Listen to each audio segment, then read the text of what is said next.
పనిచేస్తాం. విత్తనాల బోర్డు సమావేశాలు పెట్టుకుంటాము.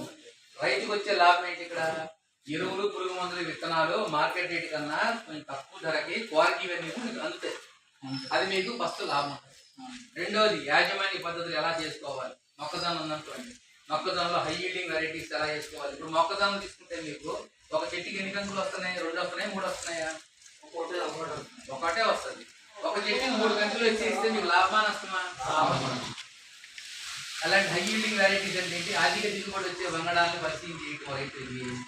దీన్ని మళ్ళీ యాజమాన్య పద్ధతులు ఏ పురుగు మందులు కొట్టుకోవాలి, ఎలా చేసుకోవాలి, ఇవన్నీ మీకు సూచనలు, సలహాలు ఇవ్వటము ఇచ్చుకుంటూ మీకు మేము మళ్ళీ పంట మీ చేతికి వచ్చేటప్పుడు మీ పొలం దగ్గరే మేము బయ్యర్స్ని తీసుకొచ్చి మొక్కజొన్న కొనుగోలు చేస్తే ఏర్పాటు చేస్తాం.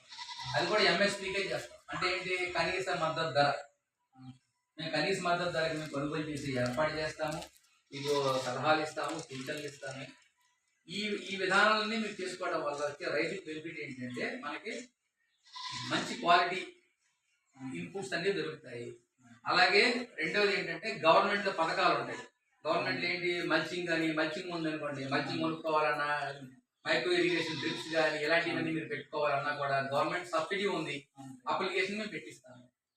దాని ద్వారా వచ్చే సబ్సిడీ మీకే డైరెక్ట్గా మీ అకౌంట్లో పడుతుంది. సబ్సిడీలు ఉంటాయి, సబ్సిడీలు ఇస్తాము. ఈ విధంగా మేము ఏంటంటే మీకు క్వాలిటీ ఇన్పుట్స్ ఇస్తాము, అడ్వైజరీ సర్వీసెస్ ఇస్తాము, మీరు పండించే పంటలు మార్కెటింగ్ చేసి పెడతాము. తెలంగాణ రాష్ట్రంలో ఆదిలాబాద్ జిల్లా కొమరంభీం జిల్లాలో కొన్ని ఏరియాల్లో రైతులు ఏం చేస్తారంటే 10 వరుసలు మొక్కజొన్న వేసారనుకోండి, 3 వరుసలు కందులు వేస్తారు, 7 వరుసలు మొక్కజొన్న వేస్తారు, 2 పంటలు వేస్తారు. ఎందుకు వేస్తారు అంటే కంది ఆదాయం వస్తుంది, జొన్న ఆదాయం వస్తుంది. కంది వేయటం వల్ల ఏమవుతుందంటే ఆ ఫ్లవరింగ్ పెస్తంతా అది తాగేస్తుంది. వాటర్ క్రాప్స్ వేయిస్తాము, అంతర పంటలు వేయించడము, ప్యాటర్న్స్ మారుస్తాం. మీ మొక్క ఏ డిస్టెన్స్ లో పెడుతున్నారు, ఏ డిస్టెన్స్ లో పెడితే మీకు దిగుబడి ఎలా పెరుగుతుంది, ఇవన్నీ చేసుకుంటూ విత్తన శుద్ధి కానీ స్టార్ట్ చేస్తాము. ఫస్ట్ భూసార పరీక్షలు చేస్తాము, విత్తన శుద్ధి చేస్తాము, తర్వాత మంచి క్వాలిటీ ఇస్తాము. ఇవన్నీ చేసుకోవడం వల్ల మేము చెప్పే సూచనలు, సలహాలు మీరు పాటించడం వల్ల గుడ్ అగ్రికల్చర్ ప్రాక్టీస్ అంటే ఏంటి, గుడ్ అగ్రికల్చర్ ప్రాక్టీస్ ఎలా ఆ విధానాన్ని మీరు అవలంబిస్తారో పక్క రైతులన్నా మీరు దిగుబడి అనేది ఎక్కువ వస్తుంది. దీనికి 6 క్వింటాలు వచ్చిందనుకోండి, 8 క్వింటాలు వచ్చినప్పుడు మార్కెట్లో రేట్ తగ్గిందనుకోండి, అప్పుడు ఆ వ్యత్యాసం మీకు తెలుస్తుందా?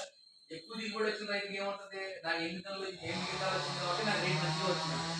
6 క్వింటాలు వచ్చే పరిస్థితి ఏంటి? వాళ్ళు సరిగ్గా చేయలేదు, యాజమాన్యం వాళ్ళు సరిగ్గా చేయలే, టైంలో మందులు సరిగా పెట్టుకోలేదు, కుటుంబం సరిగా వాడలేదు, ఎలా పడితే అలా కొట్టుకుంటూ పోతున్నాడు, పెట్టుబడి ఖర్చు పెరుగుతుంది.